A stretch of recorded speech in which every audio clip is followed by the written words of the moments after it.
Hey guys, welcome back, and welcome back to another early morning episode of Theory of Everything. Today I have Theory of Teamwork. Now, there's going to be a lot of questions.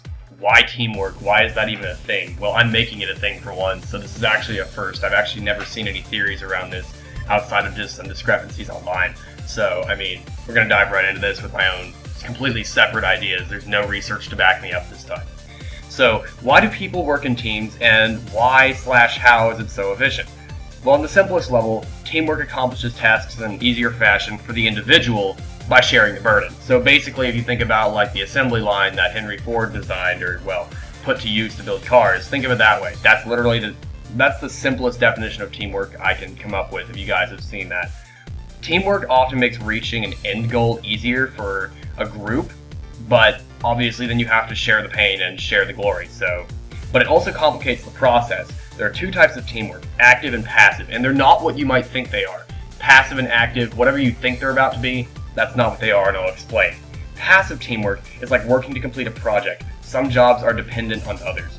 I used to do game design for a while. There's art, sound, and code on the simplest level. There's a lot more than that, but I mean, I'm going to keep it simple.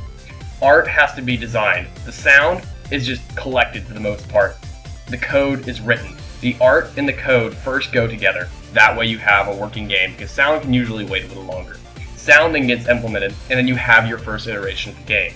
Then it's tested and fixed, and then it goes right back through the process until the deadline finally gets there. After the deadline gets there, bug testing is over, everything's done, and there's the end process. And I'll get back to that in a minute. Active teamwork runs in real time. Clan wars or any team-based games are active. That means that you are it's kind of like a computer processor. It's constantly doing something. Something is constantly going on. There's constant communication.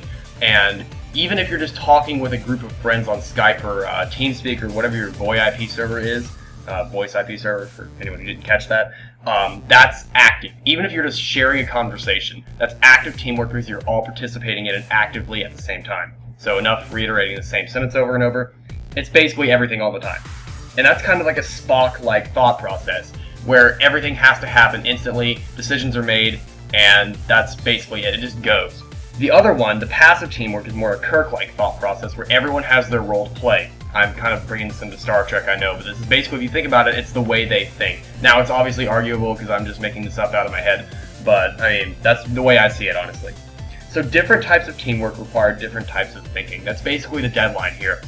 If you have two people that think a different way and think something should be done one way and not done another way, they're going to argue, and that's where you have real teamwork, because then you have discrepancies that can be argued, and you usually come up with a better end product. Although it may be more complicated to get there, like I said, teamwork complicates the process, it usually yields a better product at the end of it. That's why games can be so fun sometimes, especially console games that have single player, because a lot of people's ideas and innovations go into the games, and it's not just one person directing it, because not everyone, if one person makes it, a lot of people are going to argue with it because it's just the one person's idea. But if you have a bunch of different people with a bunch of different perspectives put their idea into a product, then you're going to be able to make more people happy, as long as they're not trying to implement too much or too little.